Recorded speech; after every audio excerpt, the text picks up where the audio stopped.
Say thank you to your partner. And come back into the circle. You're welcome back. How was that for you? Yeah? Yeah? It's like a breakout room, only better, right? Yeah. It's a break-in room. Thank you. That's beautiful. Yeah. So I just want you to continue your conversations when you leave here, especially with people you don't know. This is how we're going to build our democracy in a resilient fashion. You're still going strong. So let's take a few minutes to hear from, I don't know, 6 or 8 of you, just to shout out briefly something that you heard or you shared about the events last year and this ensuing year. Who would like to start? Reach out, project. Even if it's just one word. Yes. Just try and do it without the mic. All right. Well, I'm a Navy veteran of 6 years, and I've worked as an engineer in military programs for 20-something years, and I'm just sickened by what happened with what Trump was able to do as an excuse, and he sold it to his own followers. That just sickens me, you know. So I'm here to make sure that I show up and let other people know that can't happen again. It can't happen. Can't happen again. Thank you. Yes, naval veteran who was sickened by what Trump was able to do it with his followers and feels it should never ever happen again. Yeah. Somebody else. Behind me. I was speaking to 2 UNCA students who observed. I was speaking to 2 UNCA students who observed how differently the insurrectionists would have been treated had they been not white men.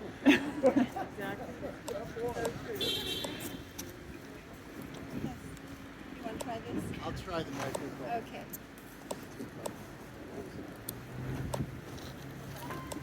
I'm more sad than angry. I'm sad that so many people can believe that the election was stolen, can believe all these, propaganda, non-truths. People, I was listening to a radio show coming over here, people who believe that minorities are out to get them, minorities are out to take their jobs, kill them, that it's a fight to the death. People who don't understand that they are not working in their own self-interest, that the right-wing government will keep them in poverty just as it will the minorities. And it just makes me sad that so many people can buy into these lies.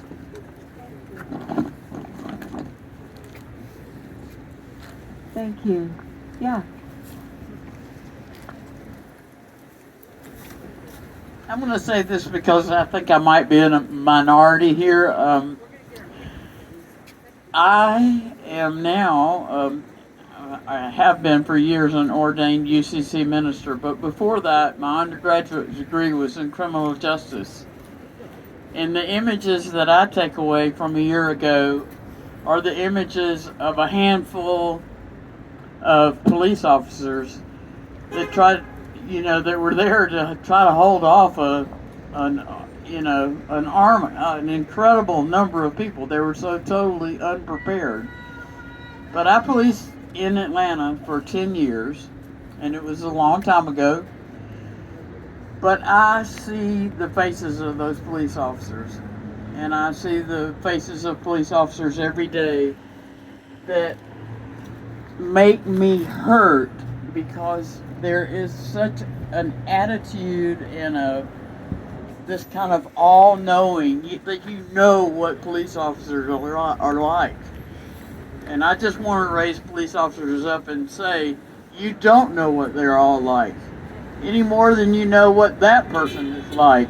You don't know them unless you know them. And I support them, and I grieve for the police officers that were seriously injured and murdered that day. Thank you for bringing them into the circle. Thank you. Yeah. Anybody else?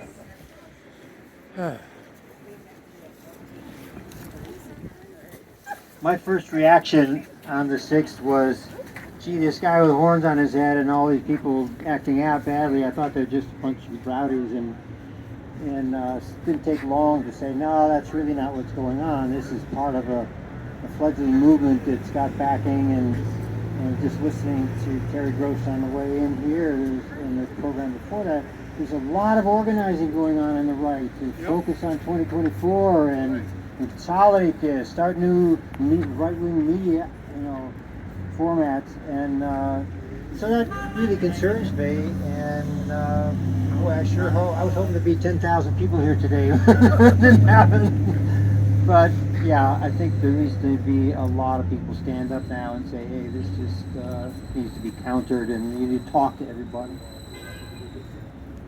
I'm guessing that there are well over 10,000 people all over the country doing this today. So, I think that, yes, I think you have something to say. Well, I'd just like to say we're in a sad state of affairs, obviously. January 6th was the second attempt. January 3rd was the first attempt where Trump was trying to strong-arm state individuals. What is happening now? I'm outraged. I like Joe Biden a lot. But Joe and Merrick Garland are our first defense. And I would like to see much more action going at the subtleties of what the Trump organization was doing in the days and weeks and months leading up to the insurgency. The crisis is right now. I'm shocked that we hadn't heard from either of these two men before now, a full year after the insurgency. I think it's us. It's up to us to send them emails and say, please, get going. Every day, get going. We're sitting here in Asheville, and there are millions of people sitting across America. We're the individuals. We can't do this job. And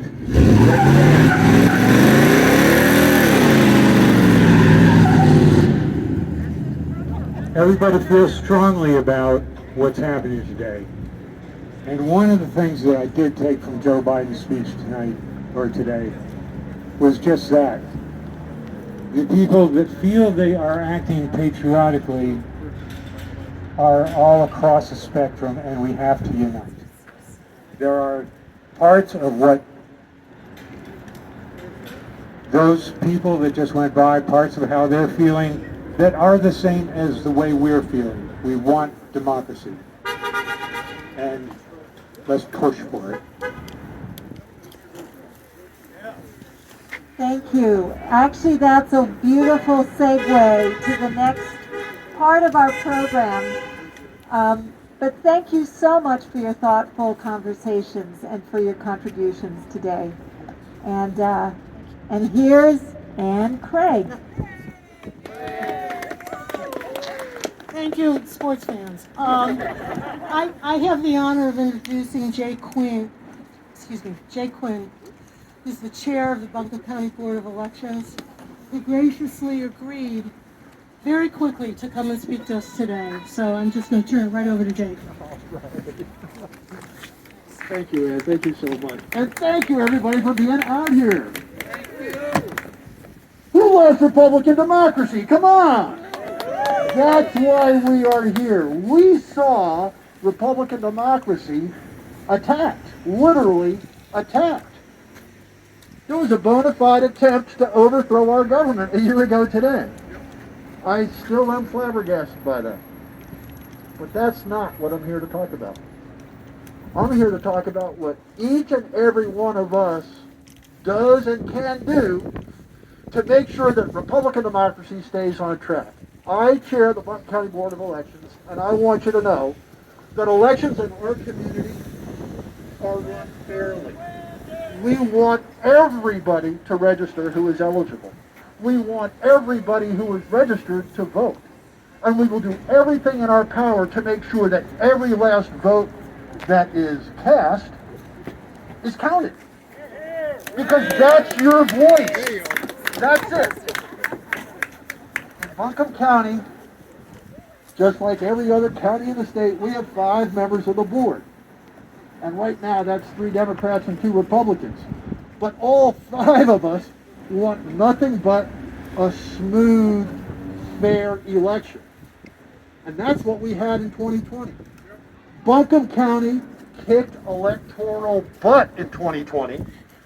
We had the most number of voters ever.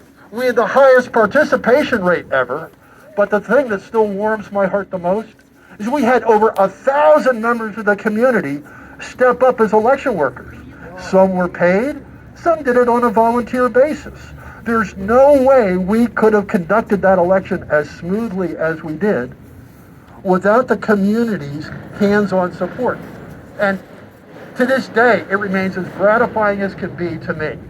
Now, one of the amazing things that happened shortly after the election of 2020 is we had members of the community, and some of you are here today, come down to the Election Services Office to thank the staff for the work they did. More than once that happened. People came down and they serenaded the staff. They had banners and posters. And some of those are still up in the office today. That is the way to do elections. And when we do elections that way, folks don't question the results. Did anybody question the results in Buncombe County? No. Not that I've heard. We've got a lot of elements in our process that provide checks and balances for everything we do. So people can have confidence that there's no monkey business. There's no favoritism. There is no cheating. And in fact, everything we do is public. Our meetings are open to the public. We'll have one on Tuesday. Come on down.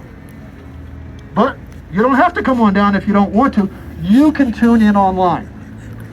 If you can get to a smartphone or a computer, you can watch what we're doing. You can listen to what we do. Because we don't want it to be mysterious to anybody in the community.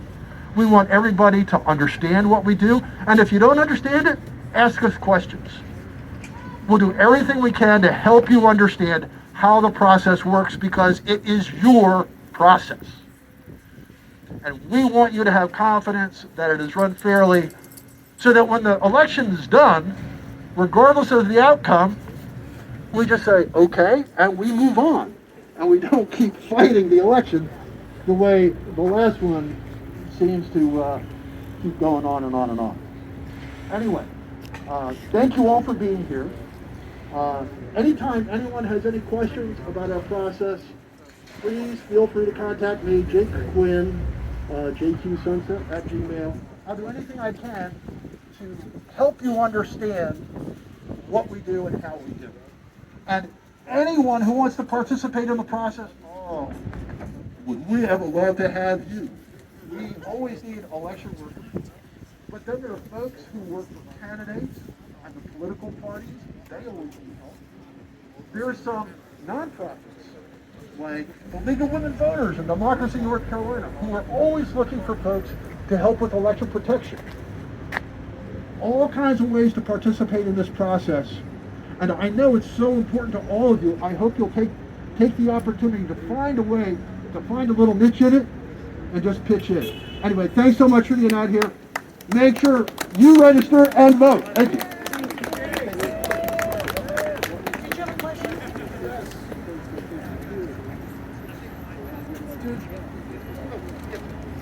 Did you experience any pressure or coercion and you're doing your duty as a board of elections? Thank you. This gentleman asked a very good question because I'm glad I'm able to give the answer I'm able to give.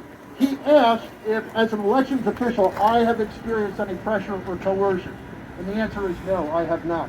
And nor have any of my colleagues in Buncombe County.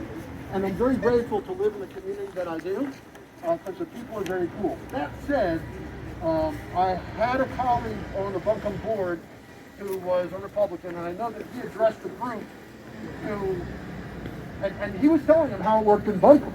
And that we had safe, smooth, and there were some people who were just saying, no, you're wrong. And they challenged him, and this was a gentleman who had spent literally hundreds of hours working on this election, and they questioned it. You know, that's why I want people to participate and come in and see what we do. That way you'll know with your own eyes. Thank you. Thank you for that question. Good question. Okay, if you brought your phone with you, I'd like you to put in these numbers into your phone. Senator Burr, Senator Tillis. Okay? And I'd like you to call them tomorrow and tell them that you support the Freedom to Vote Act, Protecting Our Democracy Act, the John Lewis Voting Rights Enforcement Act, and the Washington, D.C. Admissions Act. If you can't remember that, come on over here and you can just copy it right down. But it is really important to let our senators know that we support voting rights, even if they might not. Also, Deb Scott, one of the organizers today, created this very useful handout that has election information on it, organizations that you can contact if you want more information about elections. That will be right over here. If they don't blow away. Right, under this red umbrella. Also, we have some blank voter registration forms. If you know somebody that you'd like to encourage to register to vote, who's not already registered, take a form, bring it to your friend. I'm sure all of you are already registered. Okay. And there's also information here. It's not for the taking, but it's just to remind you that if you go on the Buncombe County Board of Elections website or the North Carolina Board of Elections website, they are full of information answering questions about confirming your voter registration being current. What if you are an ex-felon and you want to exercise your franchise again? What do you need to do? Many other questions, all answered on that website. What district you voted, you're in for the different electoral offices. So come and check this information out. And now I'd like to introduce, yes.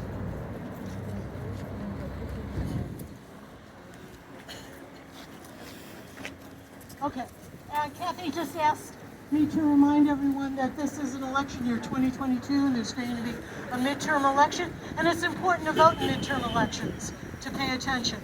Okay, what is it, May 17th is the primary? May 17th is the primary. Okay, great. Maureen?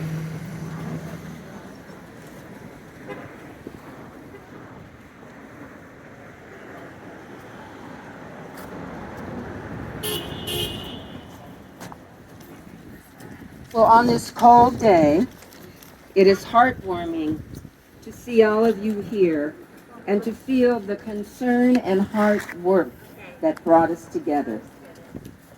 This is the time in our gathering for our silent candlelight vigil, and candles are being passed out. And while that is happening, although it's not dark, we can think of these candles as bringing light into the world, into our country, into our state. and continuing our efforts toward democracy and kindness and many values that have been kind of deteriorating.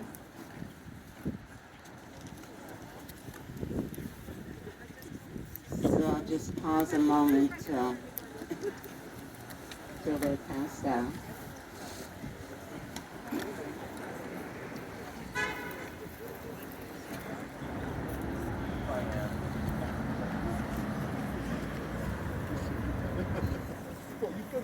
How are we doing? Are they passed out?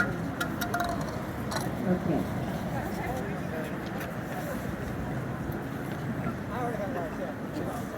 So, with the light and with the silence, we can turn within and take a moment to remember January 6th, 2021.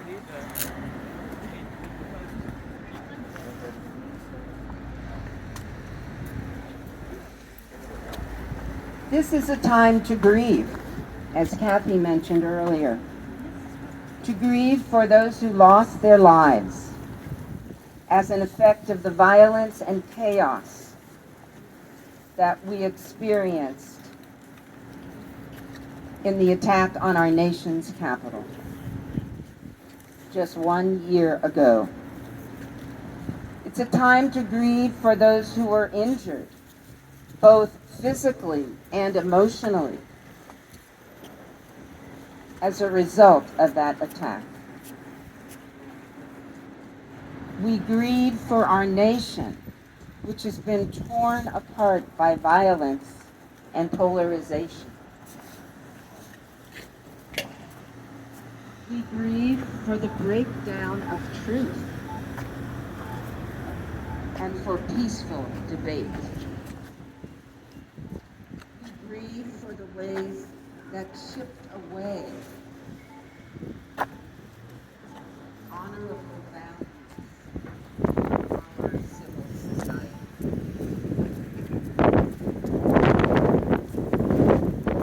So we stand together here in the light, and we also are full of resilience. We don't want to forget that. We are full of resilience and gratitude for all that is good in our people, for those of you here, for the heartfelt reason that brought you here.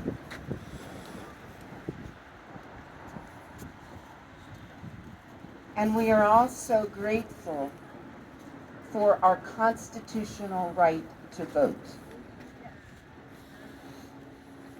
May we silently spend the next few minutes holding these things in our hearts. And may we return to our homes with a renewed conviction to stand and to act for peace and justice in our suffering society.